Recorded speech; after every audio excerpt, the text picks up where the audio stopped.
Good afternoon everyone, Phil Monk here, WTU. I'm feeling a bit excited, I look exhausted. Ignoring that, I've just had what felt like a very positive call with a solicitor. Whether it is or not I don't know. I very quickly explained what we want to do, which is kick the hinges off the doors of cannabis prohibition.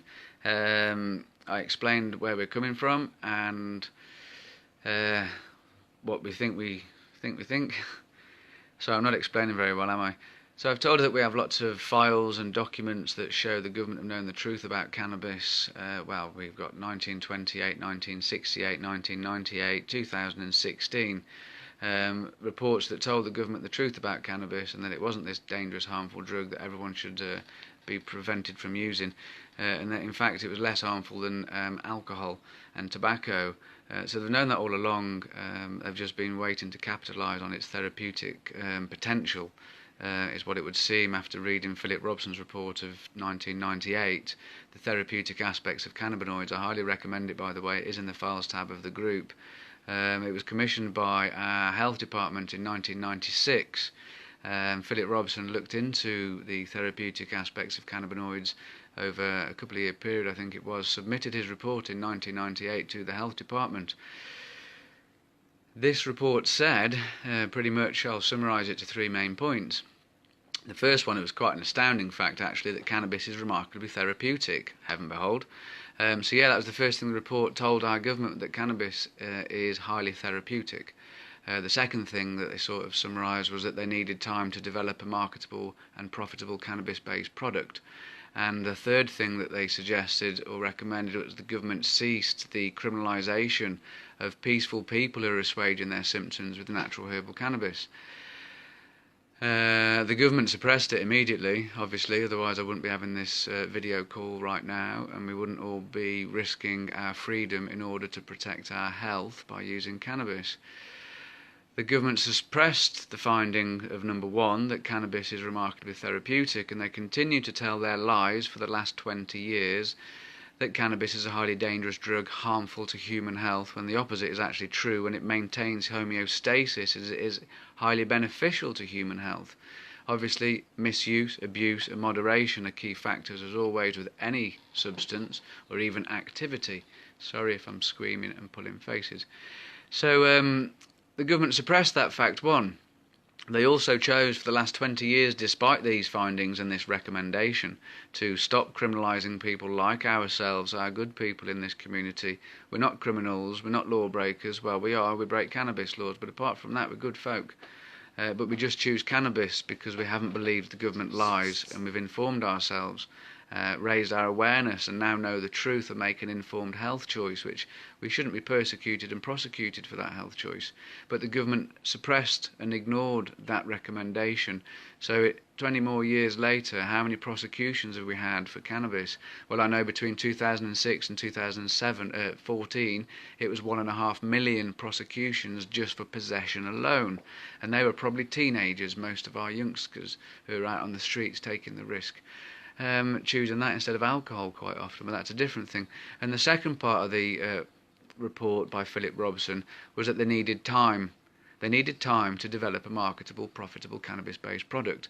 Philip Robson went on to become the medical director for GW Pharmaceuticals, by the way, which many of us and most of the country, although seem to forget, that has very close affiliations to the May family and also Victoria Atkins and her husband.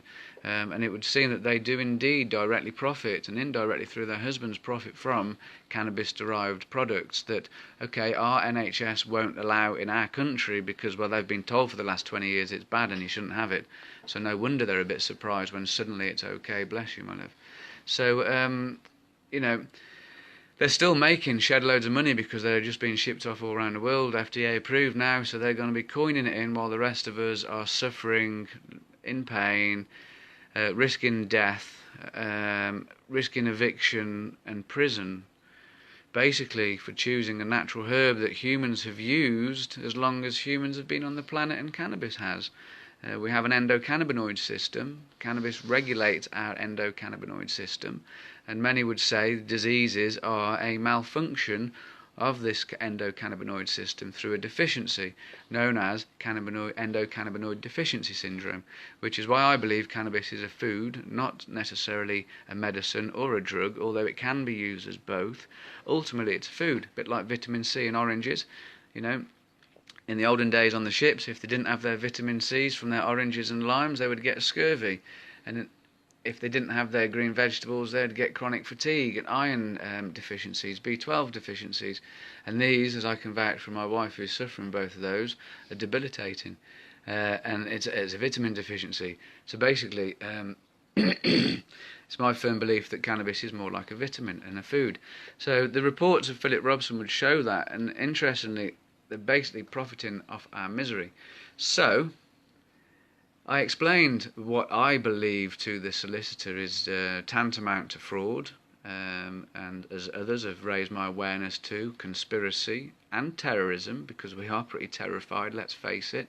Many of us live in fear for our health choice, and many don't make that health choice for fear of their law, and continue to use other drugs from the pharmacy that have more detrimental effects to their long-term health, like opiates, for example. So, in short, I've explained this to the solicitor. I've told them I believe they're committing gross misconduct in public office, manipulating laws for their own personal enrichment, while people, good folk like thee and me, go to jail, or all the rest of it: eviction, loss of jobs, family, ostracisation, everything. So, I felt excited. The solicitor said to me, in fact, for once, she didn't, sorry I'm closing my eyes, it's pain management, please ignore me. She didn't say to me, how are you going to pay for this?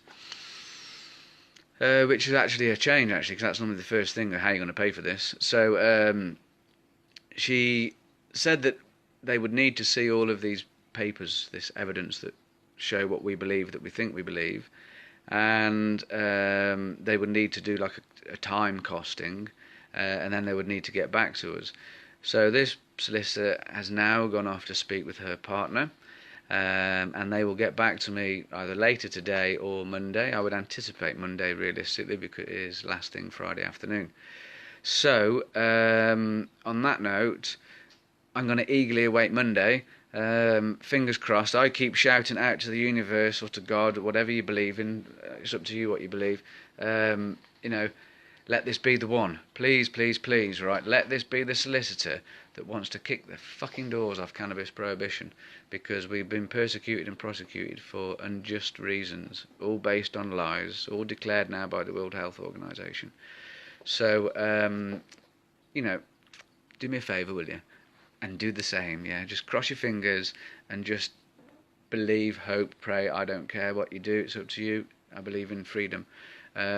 But would you just hope for the best, that this solicitor will actually see the bigger picture and see that we are a community being persecuted for our way of life, and decide to take a stand with us against the government for our freedom and equality in British society, at least in law and in society, as what the consumers of alcohol and tobacco enjoy, which would be really the freedom to consume their drug of preference, and even, I'm going to say drugs, alcohol, tobacco and pharmacy drugs, because many of us replace those three things with cannabis.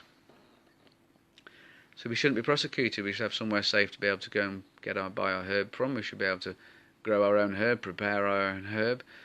We should be able to share it with friends if they come round and visit, enjoy it in suitable places, and equality.